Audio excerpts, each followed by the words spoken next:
A 6-1 loss is more than just strategy, Rog. That's a failure of mentality. They look like a club desperately attempting to life hack their way up the final rung to the elite level rather than really planning it. And we don't know, is this the nadir?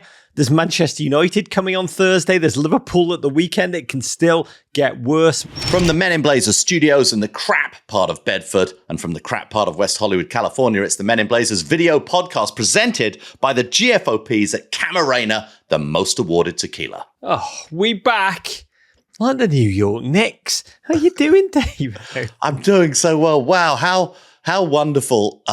Chelsea not playing in the Premier League. I got to spend a weekend playing tennis down in the Anaheim Hills. Rog, it just was, it was a relief. It was a relief when your team are crap and they don't play. Oh, it's a certain feeling. We need a word for that. I'm sure the Germans do have one. It's called being an Everton fan. But we need to unpack this. This is no Everton. This is mighty Chelsea, who didn't play this weekend because we're in FA Cup semi-final magic.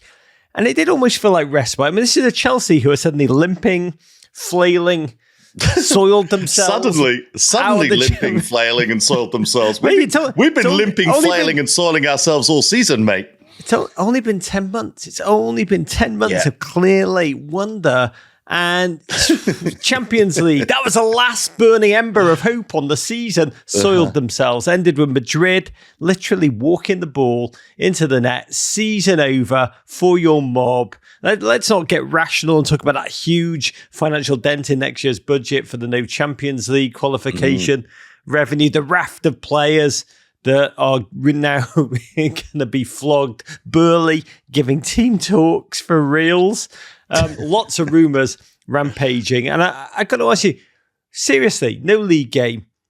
On Wednesday's AMP, we had a lot of Chelsea fans talking about the strange experience, and it is a strange experience in this modern era, of having to hate watch their team this season. Yeah. Did it feel nice to, actually not have to watch them? Yeah. I mean, I think it is. It's a relief. I mean, you've been there a lot this season. When your team don't play, it's quite nice when they're struggling. You get to relax. You get to live the rest of your life and realize how ultimately unimportant football is.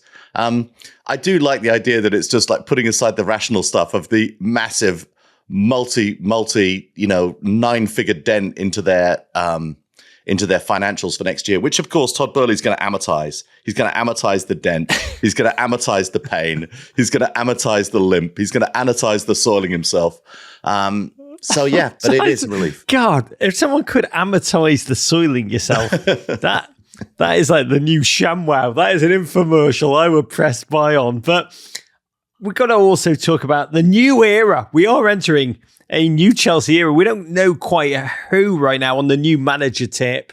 Our mate Fabrizio Romano. I'm going to pod with him tomorrow, and I can't wait to talk to him about, suddenly all the managers who are dropping out of the reckoning at Chelsea. Nagelsmann, Luis Enrique, both out. And it now looks almost certainly, from the conversations I've had, that the next manager of Chelsea Football Club is actually going to be my mate, Mauricio Pochettino, ex-Tottenham. Todd Boehly at the moment just mumbling, action that, but soft, no prints.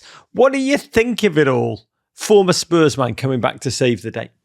I mean, look, I always knew that Chelsea's amortized money was going to bring them in a great manager, and Mauricio Pochettino is a great manager, proven at this level. Having said that, didn't win a lot at Tottenham, won a lot of games, didn't win silverware. So it's it's going to be a thing. I mean, I think that the slightly tricky thing about being a Chelsea fan is that there is a sense that this is just temporary. Remember the season when Chelsea finished 10th and then they came back straight the next year and they won the Premier League? We've had sort of disasters before, and there's always been this sense that, they're going to come back, everything will be fine. I think this is deeper. This is a bigger problem because it's to do with a club really in crisis all the way through every department. Rog, when you speak to people within the club, there's a sense that it's all a mess. And can one manager, bring this club back from what appears to me, but maybe I don't understand budgets, what appears to me to be the financial brink. Yeah, mostly. And by the way, you can amortize the financial brink too, apparently. Amortize the brink. Brink amortization. Yeah. By Todd Burnley. How's our brink amortization department doing? Amortize is one of those words where I think at least 69% of people hear the word amortize, and it's one of those words you meant to know exactly what it means, but most people, if they're being honest, don't truly know what it means, so you just kind of nod sagely. So I'm sure you can get away in this bullshit baffles brains reality that is football with amortizing the brink. For Pochettino, I'm mostly sad that he cannot go back to Spurs. Those are incredible days, nostalgically. Nostalgia, there's no place for that in football, of course, of believing, of levitation, of Dele Alli wonder, of youth, and a sense that everything was possible. It's obviously not, of course, as we found out with a third this weekend. But I've heard Dan Levy didn't even want to entertain the notion, no talks whatsoever between Tottenham. We've almost all been shipping that romantically, but there's no romance, there's no conversation, there's no possibility. I'll say this about Poch. He is such an incredible culture builder. That is probably, I need some of that culture building. Clearlake are probably saying Chelsea's culture has been scorched earth by Clearlake. The real test, he can do a job. He can do a wonderful job, Mauricio Pochettino. But can Clearlake keep their noses out, keep their fingers out? We will see, but Godspeed to everyone. Yeah, I mean, look, the simple explanation of the amortization is Todd Burnley bought Chelsea reportedly for $5.25 billion. If he's telling the market that it's worth $15 billion, which I think he is, he can spend $10 billion to get to there, or even a fraction. He can spend $5 billion to get there, amortize it over the period of the sale, and still walk out with a healthy profit. It's just, that means the doubling of revenues. That means making a lot of profit. And a lot of it doesn't make sense. But anyway, good luck to Mauricio. Amortizing. That's why we watch. Amortization. You'll never sing that. Yeah, we'll get there. Okay, before we get to the rest of the football, Rog, a news bulletin from Men in Blazers World Headquarters about everything coming up this week. It all starts tomorrow with a somewhat surreal interview, Rog. You sat down with UEFA. That is the governing body of European football. It's a far less intelligent chat GPI. You sat down with President Alexander Sheffield, quite literally one of the most powerful people in football. David, I've not been this excited for an interview in a long, long time. Sheffield is, well, I mean, if you've watched the Super League documentaries, if you watch the Super League unfurl in real time, this is a gentleman that sat down with governments, with oligarchs, with people who do understand what the word amortize means, and Davo people stared them down. He's quite fascinating. He's a Slovenian who went from the army to become a criminal lawyer to running a futsal team, and worked all of that together to become one of the single most powerful gents in global football. UEFA being 3 times the size of FIFA, which is astonishing budget-wise. And this conversation was fascinating on many levels. How UEFA has navigated the crisis of COVID, survived the coup, the Super League, the war in Ukraine, how they're now grappling with trying to keep football competitive in this age of financial juicing, salary caps, multi-team ownership. And we talked about this as he analysed the surging fan base here in the United States. Could European football matches ever be played here in the United States? We are bloody proud of this interview. Really, really savoured the opportunity to talk about so many of the issues we care about. Don't miss it. Yeah, I can't wait to listen to that. That hits this very pod feed tomorrow at 10 a.m. Eastern time. We should also note what will be a massive Wednesday here with both the Men in Blazers Here We Go crossover podcast with you and Fabrizio Romano that is dropping that morning. And then Wednesday evening at 5 p.m. Eastern time, you're going to do it live after that Arsenal City clash for the ages. Download the AMP app now to get involved, GFOPs. And one more quick one, Rog. The Men in Blazers TV show is back Wednesday with a new episode featuring 3 gents you may have heard of: Pep Guardiola, Marcus Rashford, and Bukayo Saka. Find it on Peacock TV, just search Men in Blazers, and you can watch Wednesday's episode as well as our back catalogue from the past 2 seasons. And if all of that is not reason for a toast, I don't know what is.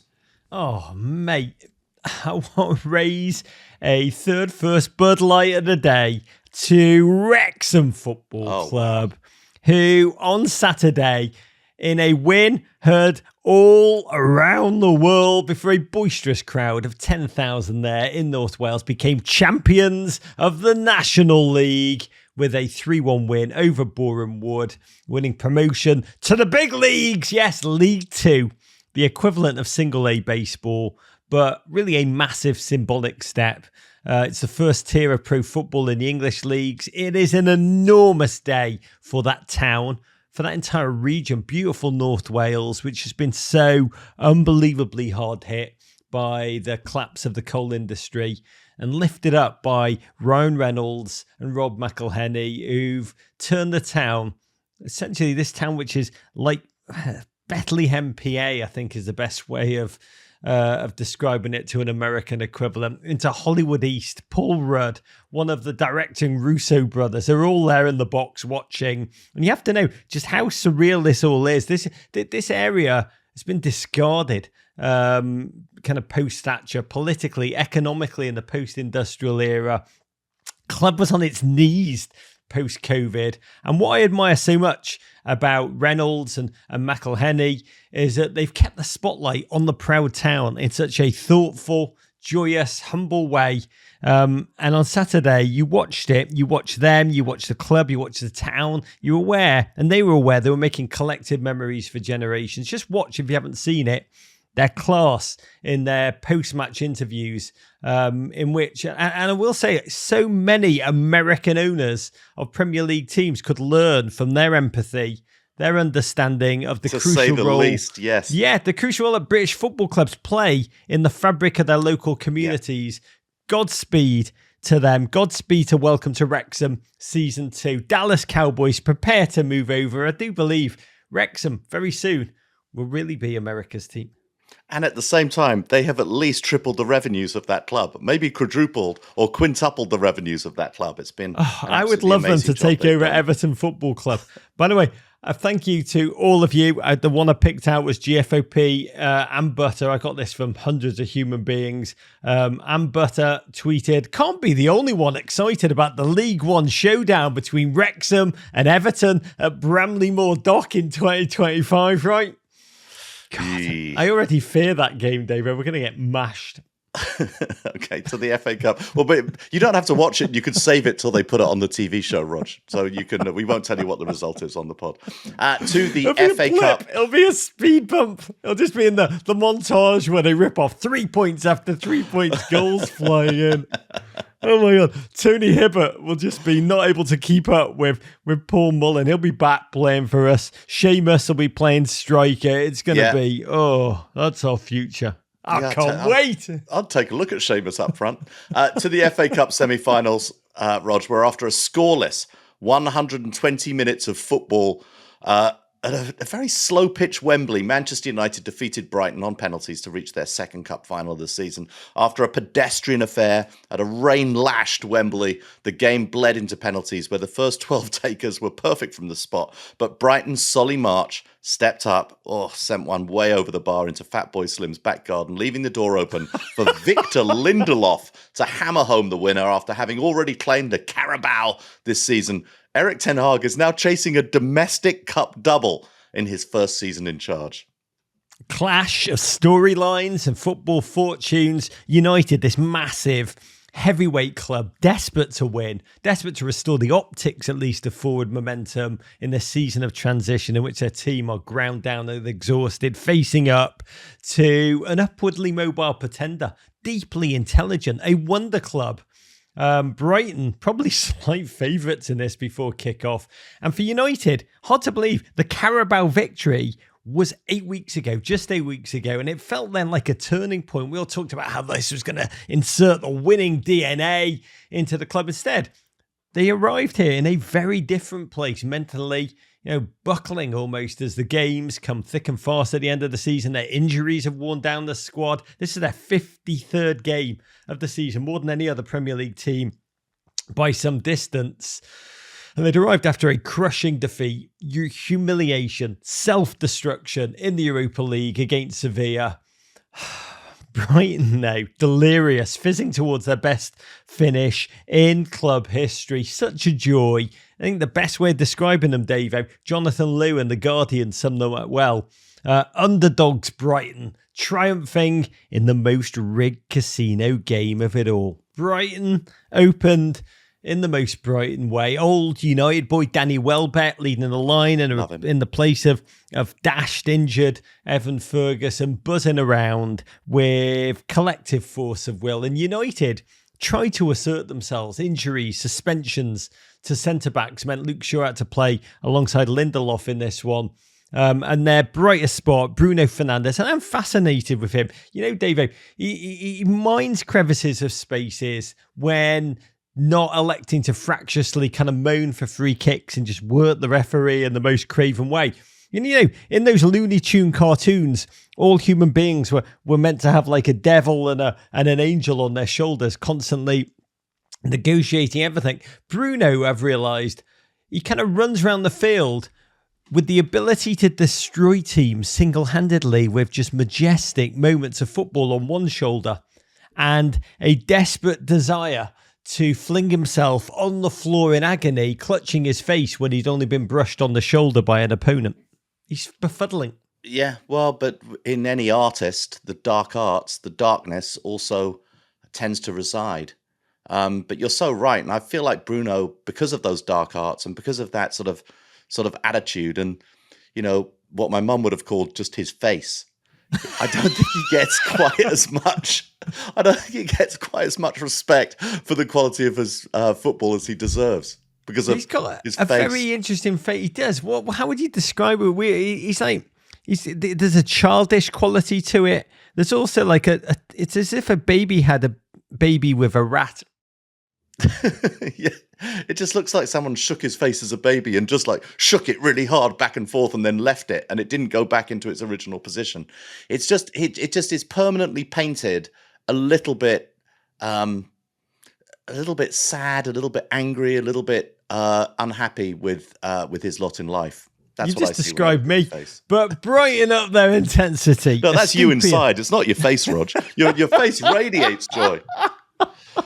I'm like him, but if it's just a rat and a rat had a baby, no babies involved in that lovemaking. How did I get there? But it was Estupiñán playing, Mitoma, both charging at it has to be said, quite exceptional Wan-Bissaka. Leicester's James Maddison tweeting during the game, AWB ridiculously good at one against one defending, probably the best in the world bar none. I love this line of his tweet: so many wingers run out of ideas when playing directly against him. And that's kind of what we saw in the arc of the game. The Seagulls attempting to confidently, methodically create, but then failing in the final third, shut down by a quite impressive on the day United. Like it was their fourth string back line, maybe their fifth string back line, but bloody hell, they were solid. Second half, both teams just petered out. A couple of great De Gea saves, keep it goalless. 30 minutes of extra time, exactly what United didn't want or need at this point of the season. It became a slugfest in the mire, two shattered teams, shootout time. And I was fascinated by the reaction when it happened. United fans just like offering huge money if De Gea so much as saved a penalty. Many actually on Twitter wanted Butland to be subbed on because David De Gea is a superlative goalkeeper. But he's so bloody poor at penalty saving. He just kind of throws himself like a falling tree in the wrong direction. What's fascinating watching him, Davo, he doesn't do much. At penalties, what are you meant to do? You're meant to jump up, grab the crossbar, twang it like it's a guitar string, and just do you're meant to do moves. You're meant to pull faces, shout at the keeper, time waste. You're meant to get your towel, be suddenly fascinated by it, put the emphasis on the kicker. De Gea does none of that. He doesn't do mind games. It's almost like he's lost in his own head, to be honest. Didn't get close to a single one. You watch. Somehow it's an art what he does. He just dives the wrong way every single time. Yeah, it's just not cool to do all that stuff as a goalkeeper, though. There are certain he's always had that stray cat strut, Rog, and he just doesn't want to look that uncool doing all that bouncy and flaily before the penalty is taken. Be a hero or look a wanker. He's like, sod both for that. I'm just going to be myself. There was a remarkable clip, I don't know if you saw it, of Casemiro at the halfway line during with the rest of the squad during the penalty shootout, you know, where they put their arms around each other, and he breaks away from the rest of his team, starts shouting at his own keeper, by the way, his own truly great shot-stopping goalkeeper, and starts screaming, telling him to move along the line. He kind of pantomimes, waving his arms crazily, just being like, be like Emi Martinez is essentially what he shouted. Didn't work. David Head didn't do it, didn't make a save. Ultimately, didn't have to.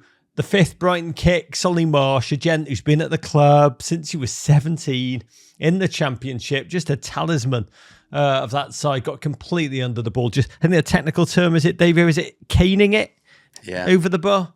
Yeah, it was high and wide. Oh, it's like watching that SpaceX launch, and the day for him ended in agony and tears. And I did feel for Brighton. They failed to score in 4 of their 6 games at Wembley, never won there. The most any club played at the stadium without emerging victorious. Ugly stat for them. Shouldn't mask the joy of their journey. They are so much of what's good about bloody football: strategy, philosophy, planning, alignment, tactical cohesion, fan culture built on positivity and joy. Really the opposite in many ways, not the fan part, but the other parts of Manchester United. we simply wouldn't have a podcast if all teams were run like Brighton.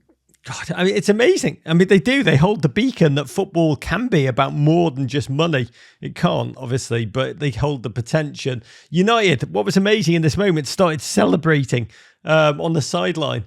And I was like, oh God, don't celebrate just yet. Lindelof still has to finish, and he did. And more than the trip to the final, what they win almost with victory. It's if they'd lost here, Davo, United could have been facing a crash out of true trophies in a weak situ, a real inquisition. Instead, almost this penalty, this victory, not a pretty victory, not satisfying maybe from a footballing perspective, but from a credibility perspective, from an optics perspective, so bloody sweet. Yeah, absolutely. This is, not many teams get to compete for a double in the, final weeks of the season. They play, well into the end of May. This is great for the club. And, my mates who are Man United fans, they're loving it. This immediately healed the wound of their Europa exit. Crucial for Ten Hag, for his project, for the optics of forward momentum. And it was a lovely moment. I do want to acknowledge Wout Weghorst. The second Lindelof penalty went in, breaking from the centre circle, breaking from his teammates, charging like a madman, a wonderful madman in that moment, deliriously to deliver a slow solo knee slide. Loves a knee slide, that man. To the United fans behind the goal. He's much maligned. He'd converted his penalty, thank God. Oh my Lord, I was so bloody nervous for him. And you can say what you want about Wout, but it's so lovely sometimes to see a professional player. Igalo was the same, almost like, I play for Manchester United. I know how crazy it is in my career that I play for this team. I want to savor every second. Gent loves the mythology. He loves clearly the fan culture of the club. And there's something very joyful, something very human, something beautiful about that. Yeah. No, absolutely. That was a wonderful moment, and you could just feel the communion between him and the crowd, Rog. In the other semi, Man City 3, Sheffield United 0, Premier League titans of industry against Championship mom and pop purveyors of chip butties. And in the end, when you stack Jack Grealish, you build it on his calves, Riyad Mahrez, and Erling Haaland against Billy Sharp, Ollie McBurney, and George Baldock, it usually only ends one way. A Riyad Mahrez Hattie lift City into the FA Cup final in what was a relatively routine affair at Wembley. City, now unbeaten in 16 games, 13 of those wins, and talk of the treble is heating up. A big game that was really without any suspense at all, or even without the big game atmosphere part of it. 20,000 empty seats. Amazing. Amazing, right? I mean, an FA Cup semi-final, Davo, 20,000 empty seats. Yeah, it's kind of crazy. And, it's hard to figure why Man City, couldn't bring more, and why the neutral is not there to watch Man City in the FA Cup semi-final. Because I think Sheffield United did their part. I think part of it is that it's a symbol of the cost of living crisis that is gripping England. And also, to be honest, the fact that these two teams are from the north of England, the kind of post-industrial Great North. And you can make the case these two teams shouldn't be expected to drag themselves down to the capital city just to watch a game that honestly felt like a foregone conclusion. And it was. Yes, City had gone out at the semi-final stage 3 years on the run, but here, Sheffield United, game, but limited.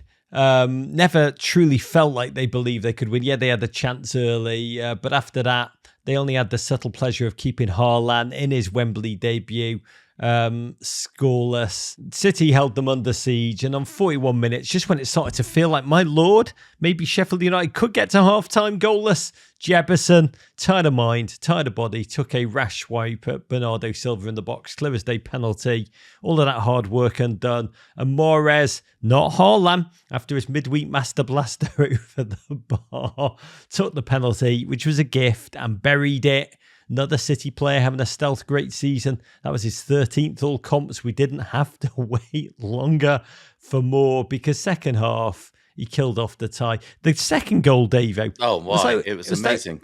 Like watching Algerian Desmond Howard take a kick return to the house. Yeah, it looked a bit like Quidditch, Rog. It's like there was magic. There was dark arts coming from the crowd. And it feels like the central defenders were just being peeled away from him as he went straight down Route 1, straight into the penalty area and put it away. He would add a third. First FA Cup semi-final hat-trick since 1958, 65 long years. And then the only intrigue of the rest of the game was, would Sheffield United avoid conceding 5 goals and thus automatically, preemptively be relegated from next season's Premier League? Them's the rules, in all seriousness, we will see them and their greasy chip butty song back in the big time next year, and the Premier League will be all the better for it. They need just 3 more points to gain automatic promotion, which was really the one true goal for their season. It really felt like they didn't care that much about this game. City unbeaten in 16 games now, 14 of them wins. And yes, there's the money thing that they have in terms of having lots of it. Also that rule-breaking thing, which is still to be investigated. But the thing I admire, Dave, watching this game about Manchester City, and there is a lot that's amazing about Manchester City, but the thing that really stands out is how Pep never allows complacency to kick in. The team always retains focus, he retains a total relentless commitment to that goal of winning. Yeah, well, if you take your foot off the gas, it's very, very hard to get it back. And, I understand that, and I understand what he does with the team. And yes, I admire it tremendously. But it's not just that he doesn't take the foot off the gas. The players just way, way, way more often than not respond to it. Just imagine having that madman just like yelling at you all the time and gesticulating and the sideline histrionics. And they do respond to it. You don't see a lot of eye rolling at Pep. Maybe the cameras don't catch it. Or tuning him out. Or tuning out, like, the Spanish team when it was at its peak, the Euro winners and then World Cup winners started to win everything. When you talk to the players on those teams, they're like, yeah, we did at a certain point just be like to our manager, look, we got this. We know what we're doing. We don't need to listen to you anymore. You've burnt out your ability to lead us. Pep never, even with his smouldering intensity where you cannot look him in the pupils without turning to stone as a human being, Pep has never lost that control. And from a leadership perspective, it's truly an incredible thing to witness. It's incredible. And, also for me, he just remains so likable at the same time. Just terrifying to me, if I were to be honest. But that treble feels realer and realer and realer You watch Mahrez score goals, he almost didn't celebrate them, as if he was just retaining his energy for the battles to come. Starting this Wednesday, Arsenal Football Club away, as we will discuss. Real Madrid wait behind them, and now Manchester United in the FA Cup final. These two teams, United and City, 142 years after they played their first ever derby in 1881, on the 3rd of June 2023, they will play their first ever FA Cup final derby. And honestly, the prospect of it, other than the Smiths or Oasis reuniting, I can't think of anything that could make that City rock hard. A possible treble for City, possible double for United. And for United fans, the team may be out on their feet. They clearly are shattered, but denying Manchester City a treble, wouldn't that be almost as good as winning a treble themselves in the first place? Yeah, it would be amazing for them, and winning the double for themselves, that would be so good. Now to the Premier League football though, Rog, and the Friday night happy hour that went so hard it left fans hungover for the entire weekend. Arsenal 3, Southampton 3. Mikel Arteta's side came in desperate for a win after back-to-back draws in which they conceded 2-0 leads. But in a plot twist no one saw coming, it was the lowly Saints who shot out to a 2-0 lead here. Arsenal pulled one back almost immediately via Gabriel Martinelli, only to see Southampton go back up 3-1 early in the second half. But 2 goals in the dying embers from Martin Odegaard and Bukayo Saka salvage a draw that somehow felt 1 part win, 2 parts loss. When the final whistle blew, a collective and audible sigh rang out across the Emirates as they dropped more points in the Premier League title race. Still an agony reliving this game from a human perspective. There was no margin for error after 2 back-to-back 2-goal leads slip. We went to this one feeling like, God, surely history cannot repeat itself again. This is bottom feeders Southampton. This is no goals on the road in 3 games Southampton. A bottom team had never visited a top team this late in the season and won in 16 prior Premier League clashes. Arteta was talking about the need for his team to be perfect, and that perfection lasted all of 27 seconds. Aaron Ramsdale, a gentleman who's been almost like a superhero at times this season, but it's got to be said his form, his decision-making has wobbled in sync with Arsenal's late wobble.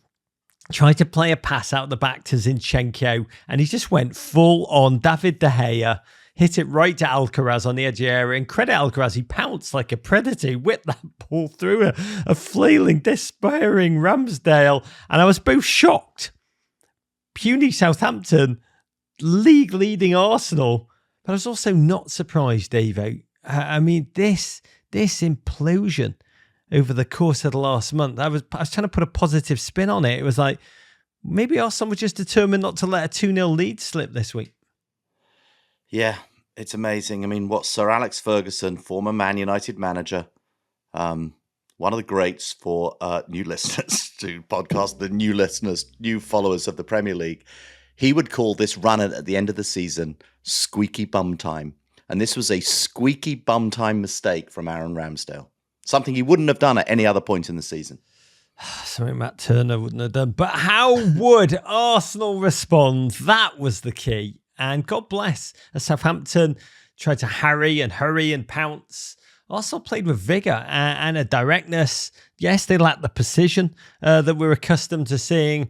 And that was exactly what Southampton were set up to thrive on. It couldn't be coincidence that they were playing in like Manchester City tribute colours.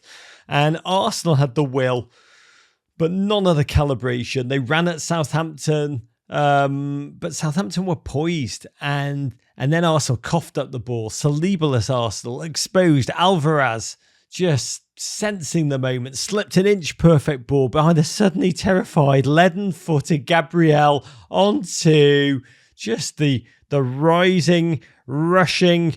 Oh, it had to be Theo Walcott. Of course it was Theo. Premier League writers, I know you're listening to this. You are sick bastards. Good work. Sick, babe. Look at you. Good. It's sick. It's sick. He ran onto the ball. He lashed it home. 12 seasons at Arsenal, Davo. Et tu, Theo. Had to be him. Yeah, non-celebration. Suddenly occurs to me the writers are going on strike, Rog, in the United States. I don't know if the Premier League writers are Writers Guild members, but it could be chaos after May 1st if we don't have them on the, penning the outcome of this season. But yeah, Theo scored that goal. Great finish. Must have been an incredible moment for him. So hard not to celebrate when his team are fighting to, crawl out of the relegation zone. But a classic, a really, 9.8 out of 10 non-celebration.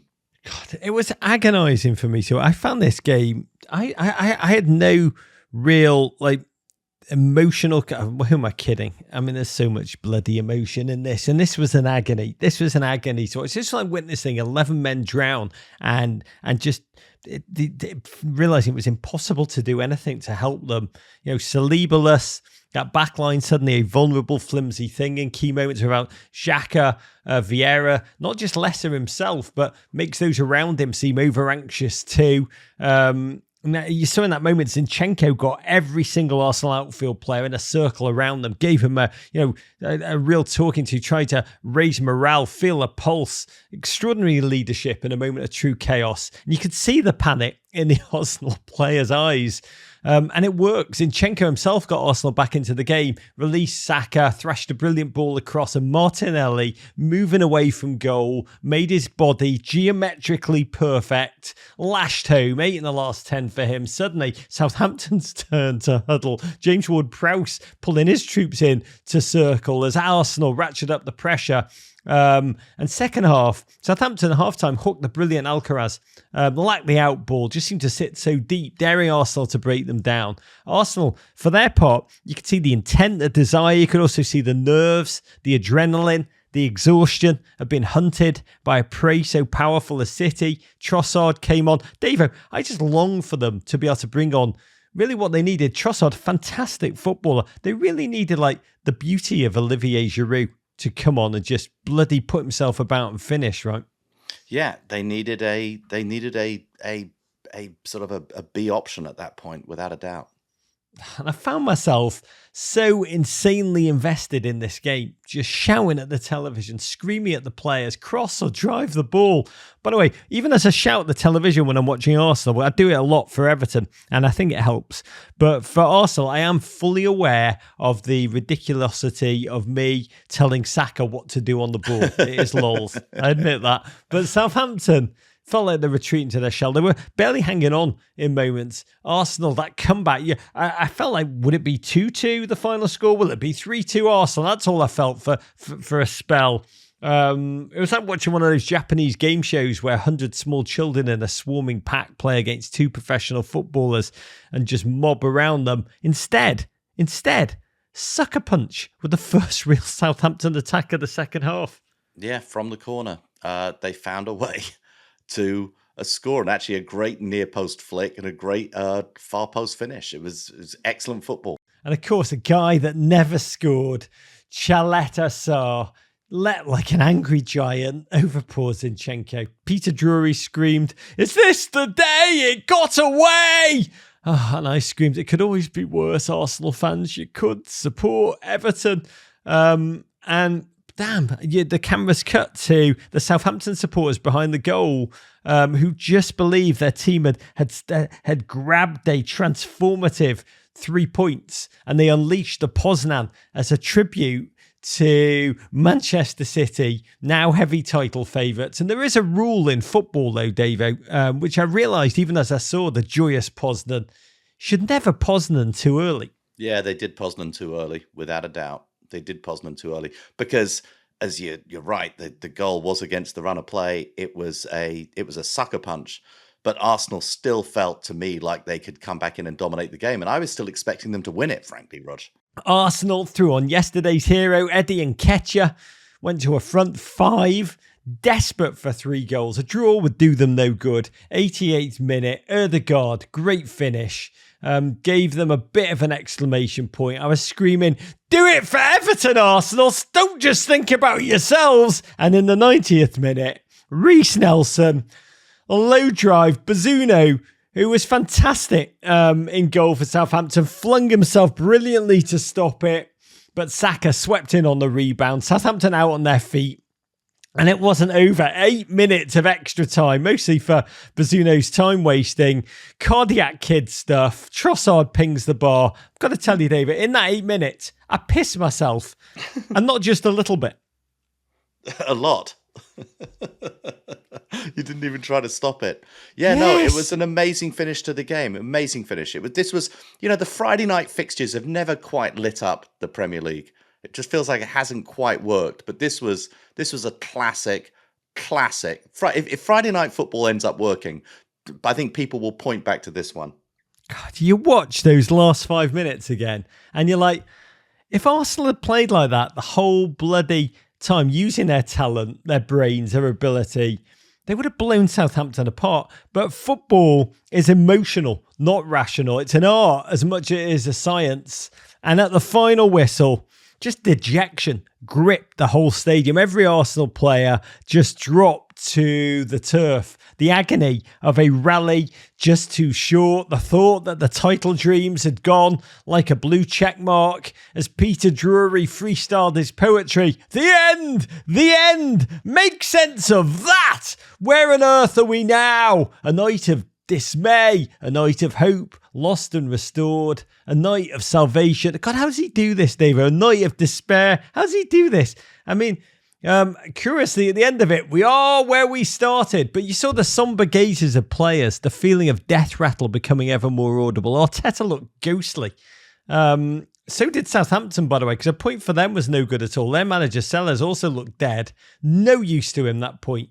Well, maybe some use. Maybe some use, but not as good as 3, without a doubt.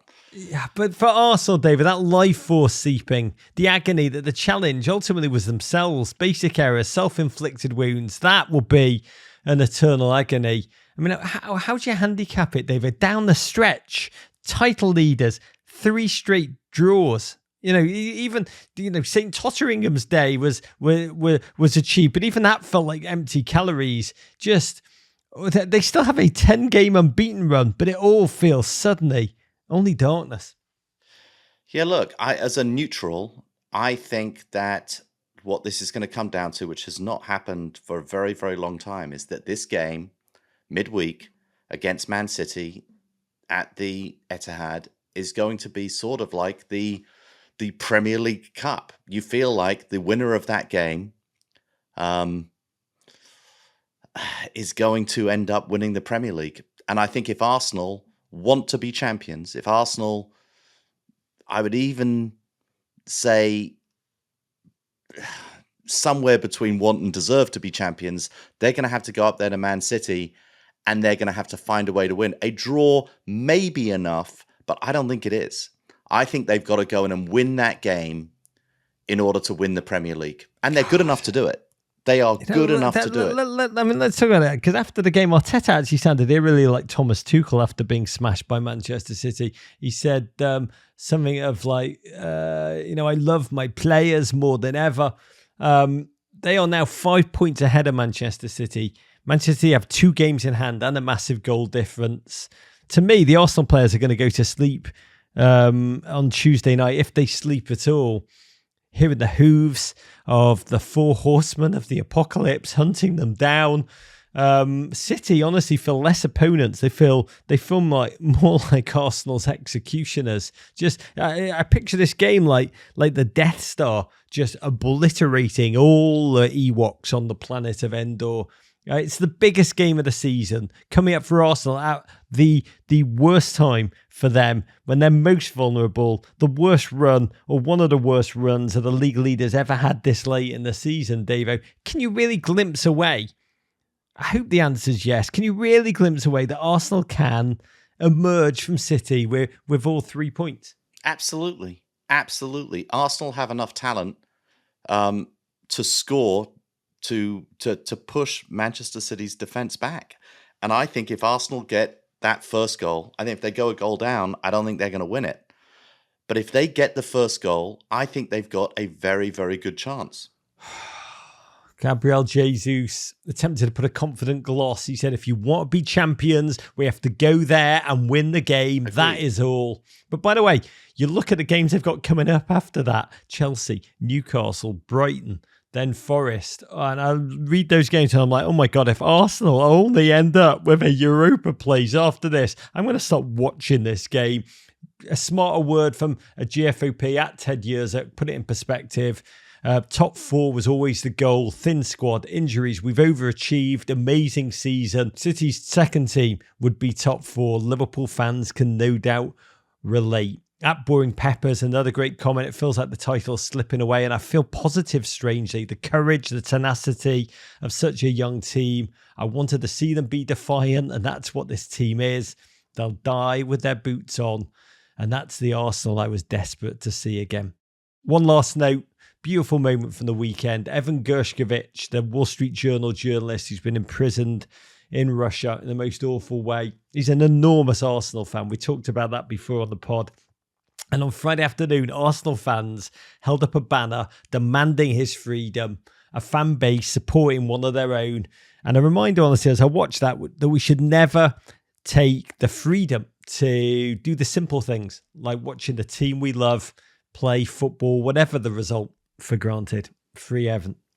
Absolutely. Now to the race for the top four and a massive clash for the Champions League spots. Rog, Newcastle 6, Tottenham 1. One of the more surreal results of this Premier League season, which has been full of surrealness, as the Toon pumped 5 past the corpse. That is Tottenham Hotspur in the first 21 minutes alone. Harry Kane pulled one back, effectively spitting on what was a 5-alarm fire at that point. Callum Wilson eventually added a 6th, and Newcastle take a massive step towards returning to the Champions League for the first time in 2 decades. Spurs, meanwhile, wow, they're sinking fast. God, the fight to have that Champions League anthem ring out at their stadium and be booed probably by their fans next season was at stake. Massive clash.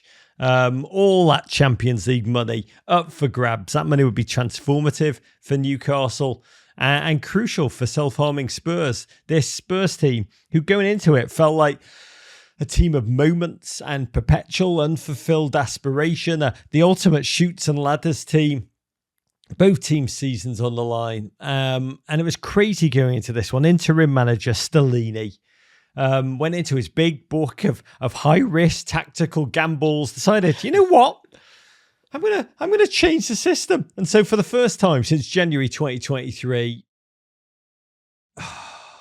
they went 4 at the back. 23-year-old Pedro Porro, poor Pedro, right back, Perisic, left back, 4 at the back, make or break. And it was very, very much break. Yeah, they went 4 at the back, but they didn't play a lot of real defenders. And yeah, it was, and they were exposed time and time again. And on the road as well, Rog, which made it even worse. I mean, the funny was, before the game, Porro was training with his interim coach Stellini, and Tim Howard was saying, well, it's great to watch Stellini still working with his play. He was grabbing him. He was like training with a ball together on the field in the warm-ups. And it honestly felt like, holy crap, he just made the decision like moments before the game. And it wasn't done out of love and anxiety. And it was just like, holy crap, this guy is making crap up. And so it turned out to be, still can't believe this happened. It was one of the most astonishing opening 45 minutes I have honestly ever witnessed, because Newcastle, with their very first attack, within 1 minute, 1 second, Guimaraes danced through the gut of that back four, drove the ball low. Lloris, my gosh, just palmed it right to Murphy, who'd slipped all defenders, made his foot shape perfect and roofed that ball. What a start, Davo. Boyhood Newcastle fan, sending St. James Park into raptures. And it was just astonishing to witness inside a minute. Yeah, I love the fact that you said it was the most astonishing 45 minutes. They were 5-0 up in 21, Rog. It was just so much stuff. It was so much scoring. And, you know, no one symbolized it more than Jacob Murphy. His facial reactions after each goal were just absolutely brilliant. You know, amazed at himself, proud of himself, you know, playing to the crowd and just loving every single second of it. It would soon get worse for Tottenham. 6 minutes. Joe Linton, the only human being to react to a long ball. Porro nowhere near him. Joey Lint pulled down Lloris's pants as he flew around him and finished. It was just like Fleetwood Mac landslide. That's what it was like, listening from Spurs' perspective to Fleetwood Mac's bloody. That's how sad and painful it was. The Romero and Lloris rounded, 2 easy scores. Tottenham in bits. It would get worse for Tottenham. Dyer tried to play the ball out the back. Spurs just folded under sharp pressure. Murphy picked the ball up. And David, why wouldn't he? I mean, everything was going in, and it did. And in that moment, Murphy's face just gobsmacked. It was, I mean, I don't know how you described it. It was just like, we couldn't believe what we were witnessing. He couldn't believe what he was witnessing, and he was doing it. It was like seeing Edward Munch, the screaming cleat. Yeah. It was the goal you dream of. In front of your home fans. I mean, an absolutely incredible finish. He's probably thinking, I make this 1 out of 15 times in training. I can't believe I just hit it in a game. Yeah, it was absolutely phenomenal. I mean, Spurs honestly could have had 10 at the back. They were playing so lackadaisically. That ball still would have gone in. The face on Harry Kane before the restart, just shock and disgust. Dude looked like he might have just moved to Manchester United at halftime. 9 minutes in, Spurs fans who'd driven all the way up from bloody London were already leaving the stadium to drive back. Their team a shambles, and it would get worse for Tottenham fans. Isak scored twice in 4 seconds, or was it 5? First off an orgasmic ball into his stride with the outside of the boot from Joe Willock. Oh, wow, the boy out of Arsenal. Still love crapping on the Spurs. Incredible pass, right? Yeah, are we doing pass of the season, Rog? Is there going to be an American pass of the season and an American pass of the season? That would have been an American pass of the season. Wonderful stuff. The 5th on 24 minutes, 5-0. By the way, off an XG of 1.64. That means Spurs conceded once every 288 seconds in that spell. I mean, Isak wheeled away with a look of astonishment and joy. This was the game that destroyed the stop, he's already dead meme. Yeah, it did. I was happy for Harry Kane that he managed to pull one back, though. Rog. You were. I was. I was sad for him in that moment. So bloody sad. I mean, really, this guy who's put this team on his back for so bloody long. Do you not just think he'd run half the bloody field to score this goal? Do you know? It just seemed to almost highlight just how dependent on Harry Kane Spurs are, just like almost to rub the agony of his lot in that moment. It was a goal with no hope. Yeah, no, I take your point. For a Spurs fan, it didn't do a lot, but for Harry Kane personally, any tennis player will tell you the difference between a 6-love set and a 6-1 set is enormous. It avoided the bagel, Rog. Only one team had scored 5 past the team quicker, and that was Manchester City against Watford. These two teams were meant to be equals. We were told this was going to be a battle. It's just vying for Champions League football. It was gobsmacking to witness, and I need to know, Davo, how do you think Antonio Conte experienced this game? What emotions do you think he was experiencing? This man who left saying, we are not a team. We are 11 players that go into the pitch. I see selfish players that don't want to help each other, don't put their heart into it. I mean, Davo, he was right. They say that all Italian-American dads, they're armed with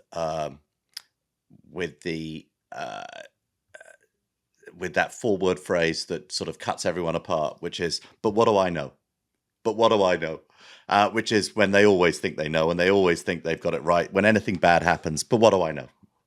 And I'm sure that Antonio Conte in Italian was saying, but what do I know? After every single goal at the end of the result, he was right. He's ultimately being proved right in every single thing that he said. And this is heartbreak, therefore, for Tottenham fans at what looked at many points to be a decent season, a sort of a rebounding season. And Now it's just in flames. I mean, it's not at Chelsea levels, but it's getting there. Where do you think he watched this game, David? What do you think Antonio Conte's man cave is like somewhere in Lecce? Doesn't he own a restaurant or a bar, or somebody's named one after him? Antonio's. I'm sure he was there. Yeah, I'm sure he's can you imagine him? Was there wearing his Newcastle shirt. Can you imagine him wandering around in I imagine him in like his undies, his boxers, like a white tank top. Probably in a Speedo. A Speedo and a dressing gown. Wide open, the dressing gown, a Speedo. A bottle of Solecci Salentino in his hand. Just like, game of the season. A game that Stellini called the worst I have seen. GFOP at the Grant Tolley hailed it as the worst day for Hotspur since Shrewsbury in 1403. It's really an embarrassment, a humiliation, a rabble, a ruin of a season. Thursday, Sunday football beckons for Spurs. Reportedly, plans to fire the interim manager. Ryan Mason could be the interim. Is that how it works title-wise, Davey? Yeah, the interim. Yeah, I'm the interim to the interim. The assistant to the assistant. You watch that rubble of a performance. It's honestly like the Dallas Mavericks resting star players with that playoff place on the line, but there's no draft picks in the Premier League. I mean, how do you understand it, David? Just this Spurs, we think of Spurs in the Pochettino era, just, culture building, the wave of youth from the academy. It gave us a sense Spurs had the patina of a well-bloody run club. But could it be that they were just experiencing the alchemy of Poch, the overachievement? And then this past 4 years, the stadium building, the crassly welding on one big name manager after another, thinking that their optics of winning, your Mourinho's, your Conte's, with Nuno dumped in there too, it was going to transfer just by virtue of osmosis. It all feels rudderless strategy-wise. Yeah, although a 6-1 loss is more than just strategy, Rog. That's a failure of mentality. Losing confidence is exponential in a football team. 11 players, everyone is 1 degree worse. That just accelerates throughout the team as the ball passes from one player to another. And there's a lot wrong on the field, a lot wrong off the field, and probably all over that team now. Believe me, I'm saying this as someone who's watching it happen at my own club. And, without a doubt, Tottenham are going to have to rebound from this and just put something together before the end of the season, even if that means having an interim manager. I don't know what they have to do, but they've got to get through to the off season and then take some hard looks at this club and see what they're going to do moving forward. God, they look like a club desperately attempting to life hack their way up the final rung to the elite level rather than really planning it. And we don't know, is this the nadir? There's Manchester United coming on Thursday. There's Liverpool at the weekend. It can still get worse, much worse. But Newcastle, their best win in over 12 years. St. James Park rocking again as it once did of old. This was a great day for Live Golf, Davo, since forever. And there is a darkness at the heart of this Newcastle project, which we've talked about at length. It's rooted in the need for a nation to attempt to deflect its reputation, forged in the Khashoggi murder and all that led to it. But from a purely footballing perspective, separating out fans and town and team from the owners and their intent footballingly, this felt like a signature win that will be remembered in their rebuilding process. Their version, David, of City 6, United 1 in 2011, that announced City as everything that they've become.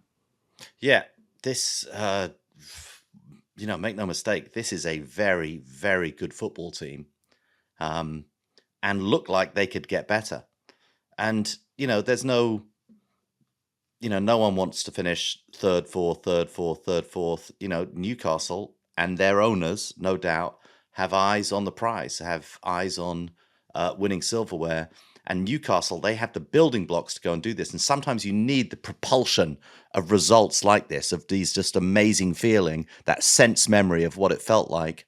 This is almost as good as a little bit of a trophy for them, this win. 6 points clear now of Tottenham. They're actually in third place. They have goal difference in their favour.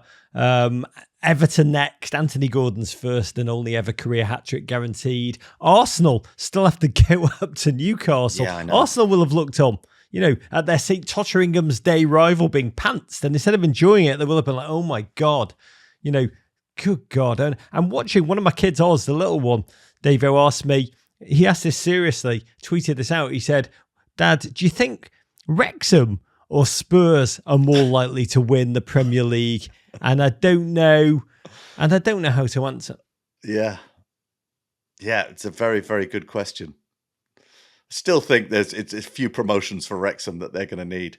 There will be dark days in North Wales for them, but that's right now it's looking a little bit red and white more than it's looking. Notts County going to get their first, lads. By the way, Dave, going to have to make a Tottenham avoiding the bagel t-shirt in 3, 2, 1. Tottenham always avoiding the bagel. Fulham 2, Leeds 1, the most American game in English football with 4 Americans among the 22 starters. And while the bright Anthony Robinson Jedi and sagacious Tim Ream are playing out what's been a season of wonder for Fulham, the Leeds boys came in desperate for points. And after a pretty dire first half, it was Fulham who took the lead, going up 2-0 behind goals. Rubik's Cube, Roberto Carlos, Anthony Robinson helped create a great game from him here, Rog. Leeds pulled one back late on, but it's not enough. They've lost 3 on the bounce and are now just 1 point clear of the bad place. Oh, the American Bowl, full America, against Major League Soccer. GFOP at Buddy Guy called this game Civil War 2, Electric Boogaloo. And Leeds entered out the drop zone by just 2 points, 16th place, shipping goals, 11 in the last 2 games, had won just 7 times all season, whereas Joyce Fulham, dropping off a bit, hadn't won at home since February 28th, and honestly, it was a tepid game of football. One team who wasn't interested in really getting out of second gear against one, not physically or mentally evidently able, and the game came to life in the second half. Anthony Robinson, that great Scouse American, claps the Leeds back line, slipped the ball out to Willian, slapped in a cross, Melier flapped at self-destructively, and Harry Wilson made his body like Martinelli's and lashed it home. Fans immediately from the Leeds end started to target the owners and the board for their decision-making. Chants of "We want Orta out," the director of football, and "Sack the board" came out loud and long, with the 49ers, San Francisco 49ers, said to be poised to activate their takeover of the club. But to that point, Dave, such little fight from Leeds, really remarkable. They seem so shorn of both creativity and confidence. Yeah. And it's quite remarkable to me because you look at the numbers of players on Leeds' roster in their squad who have just match-winning ability, who have sort of electric speed, electric pace, and I'm just surprised that really under successive managers they're still struggling to really get in there and fight in the way that we know they're capable of. Fulham extended the lead. Anthony Robinson arcing in a cross. Melier again failed to deal with it under pressure. Pereira and Mark Walk slammed it home into a vacant net. Late scrappy Leeds goal. Own goal caused by Bamford gave Leeds hope. False hope. Fulham complete a first league double over Leeds since 1960, when Leeds were also relegated from the top flight. And 3 weeks ago, Javi Gracia, the Leeds manager, being hailed by Leeds fans as possibly a new Bielsa. Since then, 0 points in 9. Goal difference that's been decimated. 4 defeats in the last 5. Leeds face Leicester Tuesday, then Bournemouth at the weekend. This is their season, because City, Newcastle, West Ham and Spurs after that. And David, the Premier League relegation race, it's almost become hoping that other teams are going to help you out, because you just know, no matter who you're supporting at the bottom, it's almost as if you're not going to help yourself out before a ball's been kicked. Yeah, it's very interesting. 4 teams, certainly the teams through 16th and 19th, fighting to not be the 2 who end up in the bad place. Rog, talking of, Liverpool 3, Nottingham Forest 2. Diogo Jota twice put the Reds ahead off set pieces, only to see struggling, desperate for points, Nottingham Forest, playing like a true, team trying to get out of the bad place, draw level off throw-ins. But in the 70th minute, as he's done so many times before, Mo Salah latches onto a TAA dead ball, great goal for the winner. Liverpool win back-to-back games and move up into 7th. Forest, meanwhile, now winless in 11, 4 straight league losses. They are a point from safety, but they're in 19th place. I'm old enough to remember when Forest produced that best performance of the season, beating Liverpool 1-0 at Delirious City ground. So their first visit to Anfield in 25 long years. Mixing it up, they started Taiwo Awoniyi centrally. That meant dropping talisman Brennan Johnson to the bench, and it ultimately didn't really matter. He would barely have touched the ball anyway in that first half, in which Liverpool had 86% possession in the first half, but couldn't summon a finish. There were huge cheers in that first half by the Forest fans when their team so much as won a bloody goal kick. And that Forest joy lasted until a minute into the second half. Trent corner, head tennis, Diego Jota opened the scoring. And Liverpool just couldn't control the game at all. Forest are struggling, yes, but still resilient. And within 4 minutes, once a red, Nico Williams lashed home, deflector from long range, refused to celebrate, but still got a kiss on the mouth from Morgan Gibbs-White. You would though, wouldn't you? And the game, you would. The game, faster, more furious than Vin Bloody Diesel. Within 4 minutes, Jota again. Stunning finish. This guy, he plucked the ball from out of space, pivoted, touch and knee keepy uppies. I swear, Davo, as he did this, I've watched it 100 times. I believe he detached his upper torso from his lower one, like as if David Copperfield had sawn his body in half on stage in Vegas. It was magic.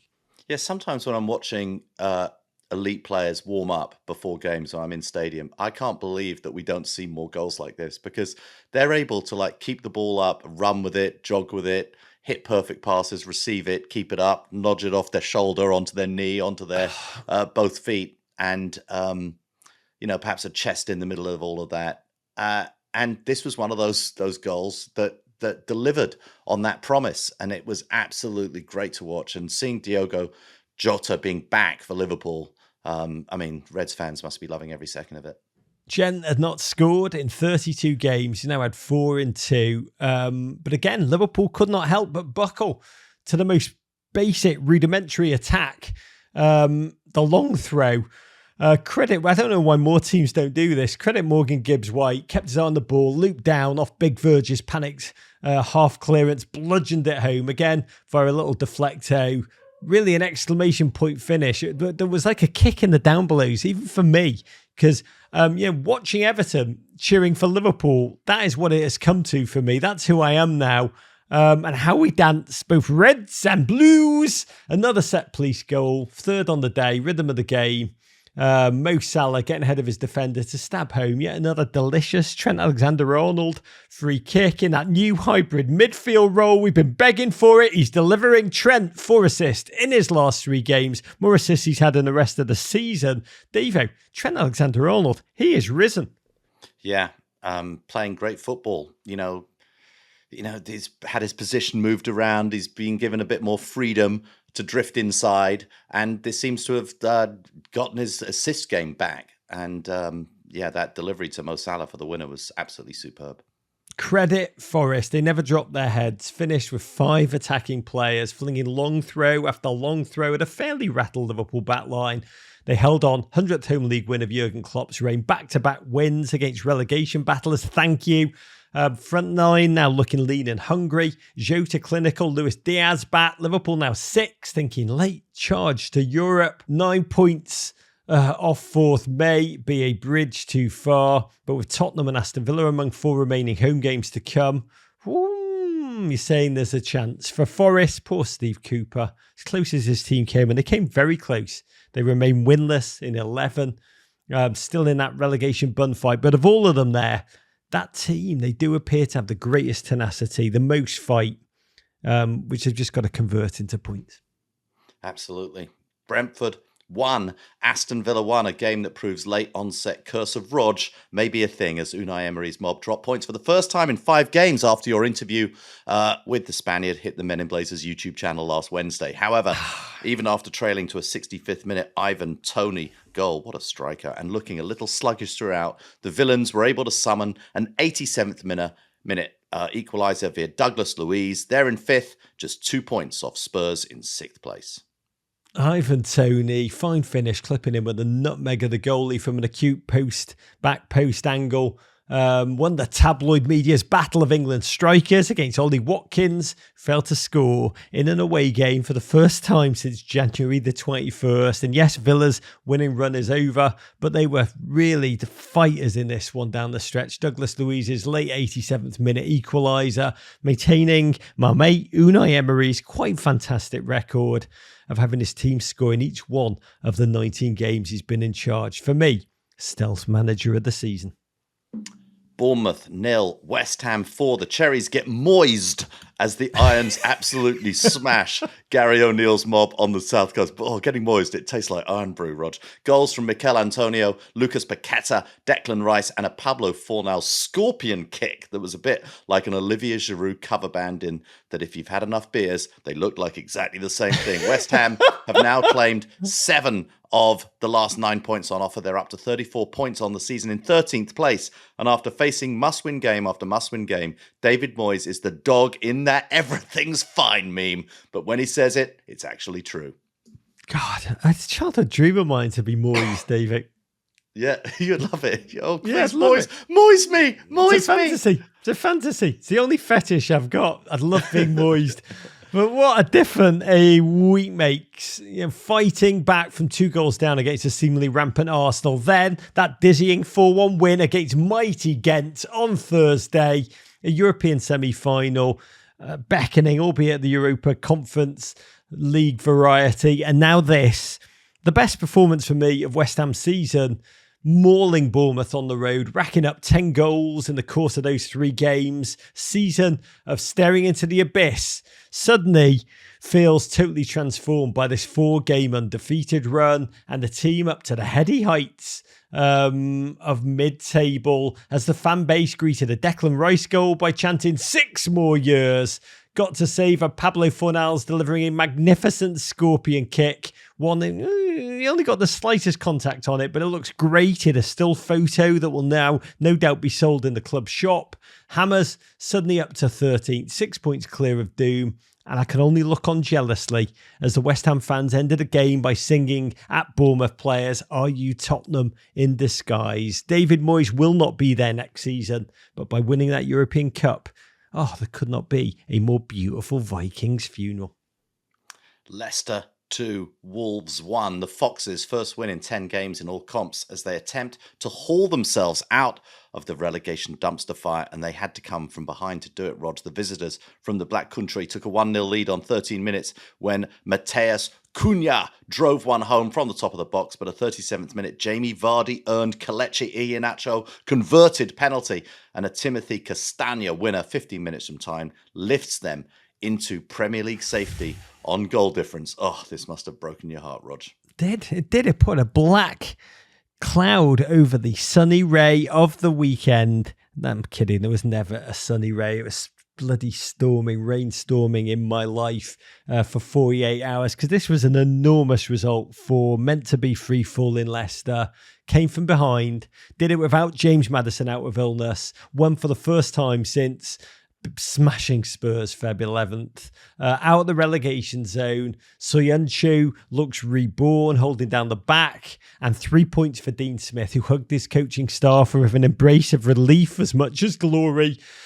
Like, lads, see, even I can have a new manager bounce. Can he continue it this week? Play against fellow trauma sufferers Leeds. And sad Everton up next. Yeah, you feel like the next 2 games could dictate a lot of the relegation battle this season. During a weekend of thrilling games littered with goals and scintillating play, there was also Crystal Palace 0, Everton 0, a pretty drab affair in which neither side created all that much, although Wobes did force Sam Johnston into a great save. Mason Holgate was sent off in the 80th minute for a second yellow. The single point combined with some of the results we've just talked about leaves Everton in the relegation zone, Roger, with the game slipping through the hourglass like the sands of time. God, I can't tell you how much I was dreading this game. Roy Hodgson 2, no mercy era Crystal Palace, Everton in bits. 4 points out of 33 available on the road before this one. Our chairman, Bill Kenwright, chose midweek.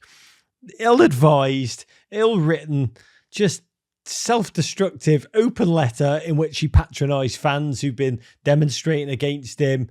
And the club again feel like it's totally imploding at every level. And I honestly thought we were going to get destroyed by Palace. 3 straight wins, Palace. Is this the oldest, fustiest, most mothballed and leather book bound smelling new manager bounce of all time, David? Yeah, it is, but it smells good.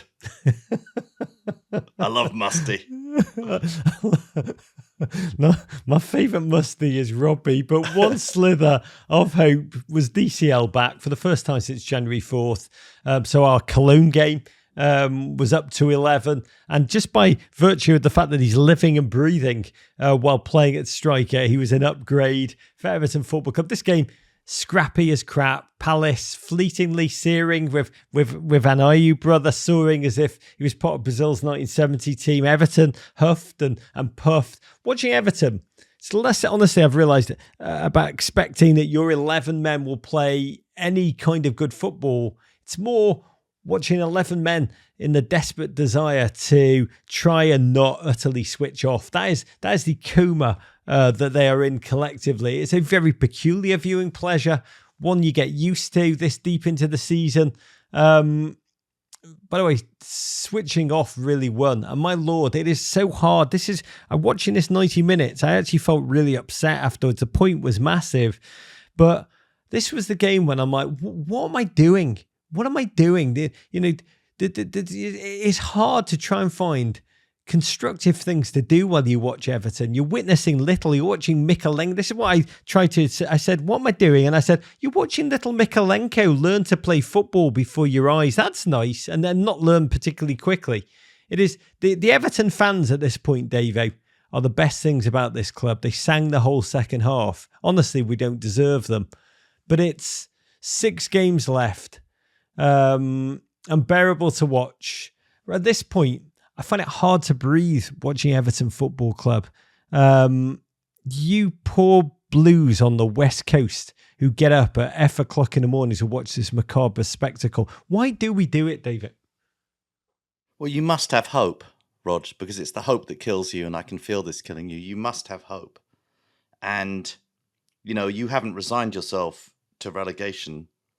I believe you think that Everton, propelled by those same fans, have the ability to get out of this, to find a way to, win one of these games.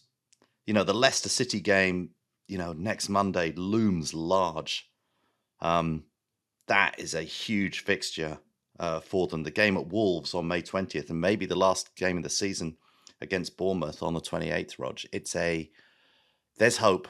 I mean, it's 2 out of 4 teams. It really feels like Everton, Forest, Leicester, Leeds. It's going to be 2 out of those 4 that join Southampton, unless Southampton can find some way to, escape 20th place. But yeah, there's got to be hope. It feels like the most awful coin toss of all time, I think, for all of us, David. Yeah. Anyway, I'm solidly behind you, Rog. I'm rooting for Everton. Before we go, though, a quick reminder about everything we've got happening at Men in Blazers this week. Powered by Bud Light, easy to drink, easy to enjoy. Tomorrow, your interview with Alexander Sheffield drops on our pod feed and YouTube channel. Look for it at 10 a.m. Eastern Time, not to be missed. And don't forget about the Men in Blazers Here We Go crossover pod dropping Wednesday. And that evening's Do It Live right after Arsenal versus City. Rog, can we get a toast to close us out? I want to close by lifting this shot of Jägermeister, this bolt of human emotion, in a shot glass to Leah Williamson, Arsenal and England captain, who suffered an ACL injury that's going to knock her out of the World Cup. A true blow for the Euro champion Lionesses and all who love the sport when it's played at its best. She's a remarkable human being. I wish a speedy recovery. And I want to read her beautiful words, which she put out as a statement after the agony of her news. In the past couple of years alone, I've watched teammates beat serious illnesses and adversity with the biggest of smiles on their faces. I also hold perspective that globally there are much greater difficulties. Therefore, my circumstances right now are just that, circumstantial. I've seen a lot worse. I read these and I thought how remarkable they were. What a human being. Her words that show that none of this matters and all of it matters so bloody much. To Leah Williamson and a speedy return to glory. Yeah, absolutely. Godspeed. You can follow us on Twitter at Men in Blazers, at Embassy Davis, at Rog Bennett, on Instagram at Men in Blazers, at Embassy Davis, on Facebook with the Men in Blazers, twitch.tv/Men in Blazers. We're on YouTube. You can see a video version of our podcast, including this podcast, which we will release in full. Also up, your interview with those 4 Premier League Americans you spoke about earlier. Go and watch that right now. Also, our TikTok. Look for it at Men in Blazers, and you can always email us at meninblazers@gmail.com. Venderpunk Rog. War pig. Is that a Rabona? I like snacks. Balls win. Take that, Gloria. Balls lose. To Tweed. Abrigado, rock on, mate. Kung Fu Fight in America. Love you, Davo. Love you, Rog.